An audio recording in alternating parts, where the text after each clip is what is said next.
that drops some college knowledge on XL Primetime. Brought to you by Modelo, the official beer of the College Football Playoff. I can just taste it right now. Just opening that bad boy up because there will be plenty of cervezas whenever we settle the top 12 in the College Football Playoffs. So get you a good Modelo, a Modelo Oro, and enjoy it as we march through the rest of November into December and beyond, okay? Because we've got 12 teams.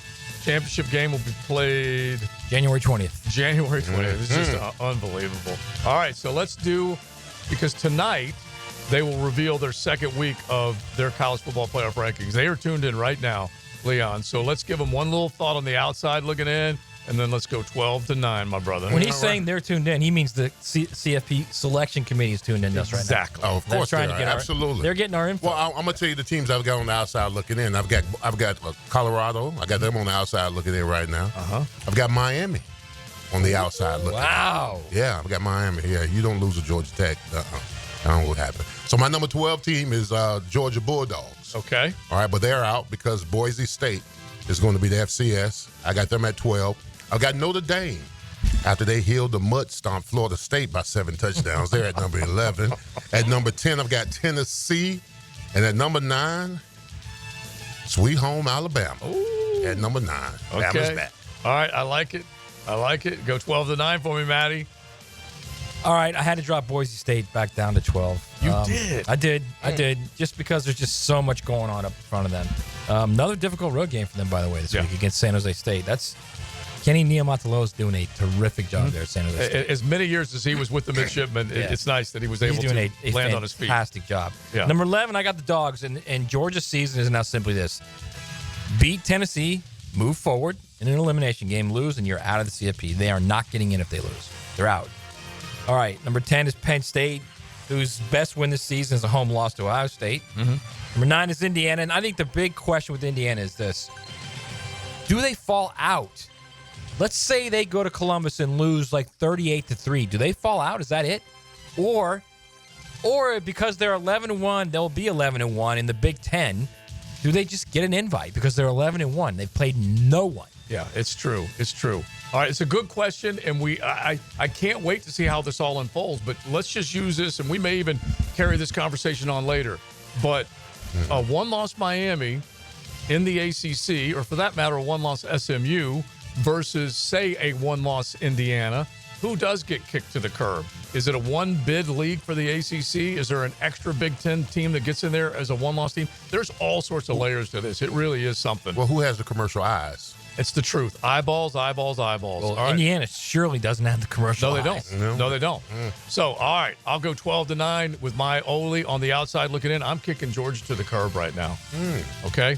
Because there's trouble right now up in Athens. And they may be right back in this bad boy with a win over Tennessee next or this coming Saturday. But I just figured I'd toss them to the curb right now, and then I'll welcome them back with open arms if they knock off Rocky Top. But right now, there is problems up in Athens. So I've got them on the outside looking in because they're a two-loss team. Miami, if I put Miami against Georgia right now, who wins that game? A little bit of a toss-up, isn't it? Miami and Georgia? Yeah. It's a little bit of a toss-up. Now, Georgia's struggling offensively. Miami can't stop anybody. The worst part is we're hesitating about that. Exactly. That's the worst part. So I'm putting Georgia in the Ole spot. I'm putting Miami in that 12th spot. You can't keep losing to Georgia Tech and expect to get some respect. That's as simple as it gets. So I'm going to put them 12th. They're still alive. They're a one-loss team. They still can win their championship, which I moved Boise State up. I kind of bought into Maddie's logic last week. So they're in your top 4 then? Yeah. Well, I just put them 11. Okay. So I'm not moving them into the top 4, but I moved them out of that 12th spot. So the Broncos taking care of business against Nevada. So I basically am giving them some love. You're talking about what Ashton Genty's done right now, 1,700 plus yards and 23 touchdowns. So I've got them 11th. I've got Notre Dame 10th because of what they did, as Leon described earlier. And then Alabama, Milroe is back to being Milroe. And when he's that, he is almost indefensible. So I'm putting them 9th. All right, let's go 8-5. All right, my number 18 is the Lane train. Lane Kiffin got it done. The talk was he couldn't win the big games at home, 28-10 to Georgia. I'm very impressed, especially defensively. They beat him up on both sides of the ball, man. That was a kicking, absolutely. At 7, I got Penn State. At 6, I've got Indiana. And at 5, I got Ohio State. That's going to be a very interesting game. Yeah. That's this Saturday, right? Ohio State and Indiana? No, next week. Next week. Yeah. Next week. Okay, next week. All right. Hoosiers got 2 weeks to prepare, baby. Nice. 2 weeks to prepare. All right. My number 8 is Texas, and honestly, I don't know why. They haven't beaten anyone. They literally haven't beaten anyone. Think about it. You've piqued my interest. Hey, they beat the Gators this past I week. don't know. Honestly, I have them at 8. It's basically all based on potential and eye test, because if I had it based on what their resume is, they shouldn't even be in the top 12. But there they are at 8. My 7 is Ole Miss, and no one has looked more impressive in back-to-back wins over Arkansas and Georgia. They just look like they're dialed in right now. After losing 2 games on just 2 fluke fourth-down plays against Kentucky and LSU, the reality is they should be unbeaten, but they're not. Yeah. They're fashioning a impressive season right now. Number 6, I got the Vols, baby. Okay. I got the Vols at 6, and I'm feeling that defense and I'm feeling that run game. They're more Georgia now than Georgia is, actually. This is interesting where this is going right now. They are more Georgia than Georgia is. That's all I'm saying. And if Nico can make a couple throws in that game, if he can hit 1 or 2 of those deep balls, because as we've seen, Georgia is susceptible to the deep ball. Yeah. Georgia has given up, you ready for this? 13 plays of 30-plus yards. Last year, they gave up 16 of the entire season. Yeah, exactly. Yeah. Georgia is susceptible to that deep ball. If he hits a couple of them, it might even be a rout. Okay? That's all I'm saying. But that's dependent on Nico playing well, it. which he's in big games. He has not played that well. All right. Number 5, I've got the Buckeyes. Just get through the game against Northwestern. Don't have any injuries and set up that Hoosier game. Yeah, it'll be great. It'll be great. All right, my 8 to 5. I've got Penn State. Don't want to, but have to is what I wrote down next to their name. They're just like Texas. Yeah. And by the way, it's interesting the way we look at these teams, because Penn State fought hard at home and barely lost. Texas did not fight very hard at home and got their ass handed to them. And so it's funny that I'm still putting Penn State behind them, but here I am. Tennessee, I've got number 7. Win over Mississippi State. Everything hinges on what they do in Athens, because they've got to prove that they can take that show on the road and not screw it up. Ohio State is 6th. I just put ... next to their name. That was it. Number 5, Ole Miss. And I wrote it down as a massive get-off-my-back win for Kiffin. That's what it was, destroying the Dogs. So I've got them 5th, 4-1. All right, my number 4 is SMU.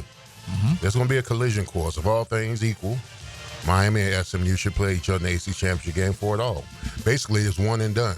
Whoever wins that game is either going, and the other one's going home, basically. Number 3 is BYU. I got BYU at number 3. Number 2, I put them in there because, like you said, they ain't played nobody, but Texas. Texas is my number 2 team right now.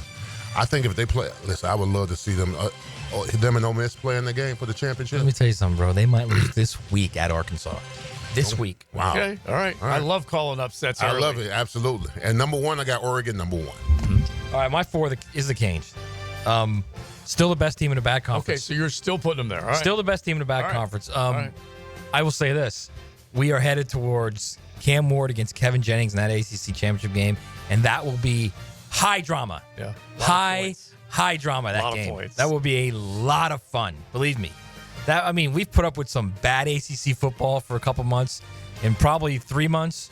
But that game, between those two dudes, woo, between a 5th-year senior and a freshman. And by the way, Jenny just barely got that job after the other guy kind of, fouled it up. I was going to say it a different way. Jennings was not the starter. Stone was the starter at the beginning of the season. Yeah. Boy, what a game that's going to be. I'm surprised you're a little lenient on the games. I'm a little bit more harsh. It's not that I'm lean. It's not. I dropped them out.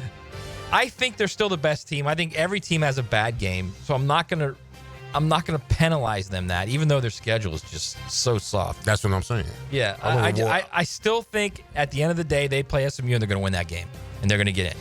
Okay. 5 ACC games where they have given up 28 points or more. Yeah. One of them now. Yeah, lost. it's like their defense is averaging giving up 31.3, I think, a it's game crazy. in It's ACC crazy. games, which is just embarrassing. All right, who else you got? Number 3, I got BYU, and honestly, I don't know if you guys stayed up that late because I was up a 1:45 in the morning. That was a game that Utah just absolutely blew. Utah had that game so many different times, including the call where Utah AD Mark Holmgren said that, it wasn't a hold and they got robbed. It was absolutely 100% a hold. Yeah. It was. Now, here's what I say about that. It was a textbook hold, but I don't know that you make that call on 4th and 12 in that game. So I can understand what he's saying, but, I mean, that was very, very childish what he did. Yeah. Very childish. And I would say this about BYU. They could lose at home to Kansas. They could clearly lose on the road to Arizona State. And they could lose at home to Houston. They got 3 games that they could lose any of them at this point. Yeah. Any of them. Yeah, the crazy thing is they haven't lost any of those that they could have lost. And here's the even more crazier thing. They can afford to lose one. Yeah. And still get to the Big 12 championship game and play to get in. They're playing well. I can't believe I'm saying this. He is saying it. Road tie. Yeah, I couldn't believe it. At 2. When we went through the first 8, I'm like, he doesn't have Alabama anywhere in these first 8 slots. That means he's putting Alabama back atop the SEC. I got road time, man. I do. I look at all these teams, and I think, I don't know. Like, I don't see. There's only one team that has a player that can literally carry his team. Okay. All right. One team of all these great SEC teams, and it's Jalen Milroe. Okay. And, of course, number 1 is Oregon. And unless something crazy happens in the last 2 games of the season they're at Wisconsin against Washington, they will either be the 1 or the 5 seed in the playoff. That's the best lock you can have. Yeah. All right. 4-1 for me. By the way, on the outside looking in, I put the Buckeyes 6. I've got C-Daddy and Buckeye Nation all sorts of mad at me. Like, what the H is going on? What are you doing putting them there? Well, we all agree right now we've got Oregon as the best Big Ten team only because it was in their yard that they were able to win that game, and they won that game. Judged on dubs, baby. Yeah, exactly. That's it. So I've got SMU 4. I've basically kind of just taking a look at it. The Fighting Lashley's in the Lone Star State. Give them some love. Their lone loss is to BYU. Miami's lone loss is to a team that they shouldn't have lost to, especially not 2 years of running. So I'm putting SMU 4th. I'm putting BYU 3rd. By the way, the cheerleading coach was knocked unconscious during what is described as a holy war when a water bottle was hurled at her, and she lost we're talking, this is Utah versus BYU. Have some class, people out there, all right? Don't knock out the cheerleading coach. It's the Catholics versus the Mormons. It's just unbelievable. And I'm disappointed in the Utah side here. I'll just tell you that. Well, first off, what is it with college football now? These guys throwing water bottles. Stop. Exactly. I mean, grow up, man. Texas number 2. They beat a bad Billy Bunch. They're playing hard. Bad Billy Bunch. I'm still going to keep them in that number 2 spot because their lone loss compared to, like you said, Alabama as your number 1 SEC team, they have 2 losses. So that's really the only distinguishing thing between those two. And then Oregon, number 1, at least for right now. All right, you guys, that is the XLP to the CFP. Thanks to Modelo. Get you a cold cerveza and enjoy the college football playoff. Let us know what you agree or disagree with. Hit the text line, 641-1010. Hey guys, Taylor Doll here. Thanks so much for watching 1010XL. If you're looking for even more great content, head over to our 1010XL Jaguars page or one of our college football pages.